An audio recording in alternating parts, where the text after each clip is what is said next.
Hey there, everybody. Welcome back to the Planes, Trains, and Comic Books channel. My name's Matt, and today we're going to review the Scout Comics horror title, It Eats What Feeds It.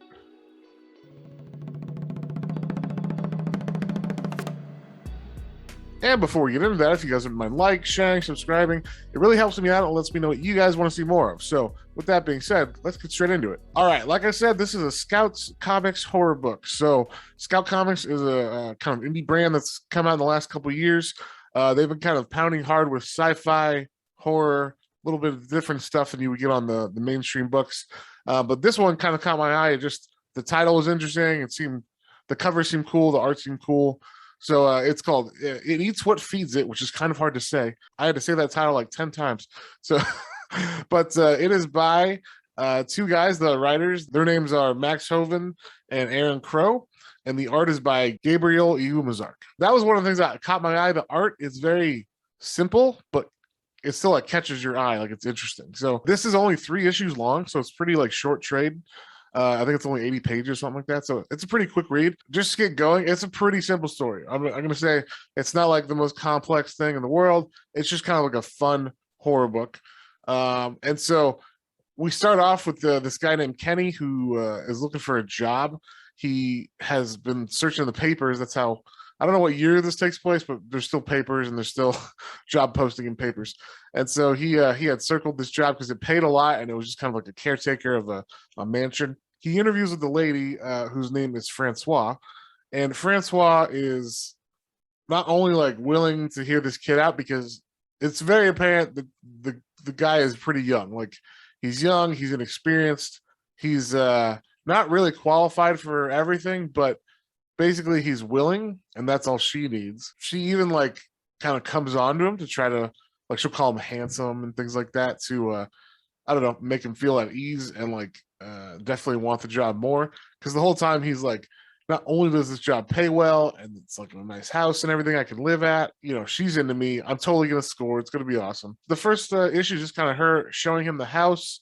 There's a couple scenes where you see him like walk into, say, the kitchen, and there's all these meat products everywhere, like racks of ribs and stuff, but like they're all cut up, like they'd already been cut up, or they're just getting cut up to feed to someone.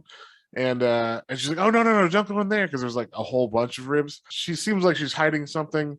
She's not quite telling him everything, but he's kind of too dense to notice that, and he's overlooking it because it's a good money job and she's very attractive. The end of the first issue ends with her hiring him, and so Kenny's working like outside or whatever, and then she calls him inside, and she's standing with lingerie on basically, and saying, "Why don't you come here?"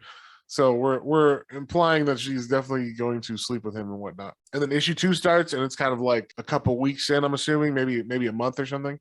And we see he is aware now of what the secret is. Part of his job is to feed the monster. He's seen the monster in like the attic area through a window and stuff.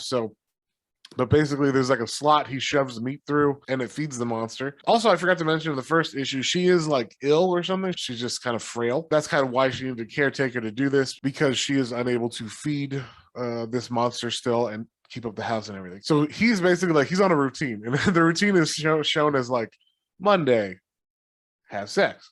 Tuesday, mow the lawn, do this, and have sex. And then Wednesday, feed the monster, do this, do some laundry or whatever, have sex. So like basically he's just like living the life of a young 20 something, where there's like a sugar mama or whatever paying for everything. She's super hot, she's super into him. He's having all the sex he wants, has all the money he wants. The only thing is he's got to put this meat through this hole in the wall or whatever. So it's a little weird, but he's willing to put up with it. But basically towards the end of this issue, we find out she's gotten more sick over the last month or so.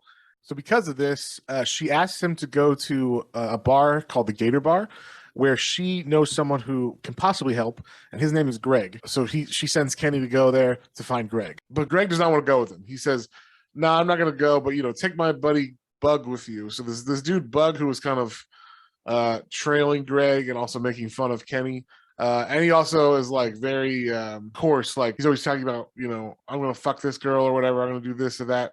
So he ends up going back with Kenny, and she is very not happy about this. She wanted Greg for a reason. We don't know the reason, but Bug won't stop kind of harassing her, like, hey, why don't you get a real man, ditch this loser.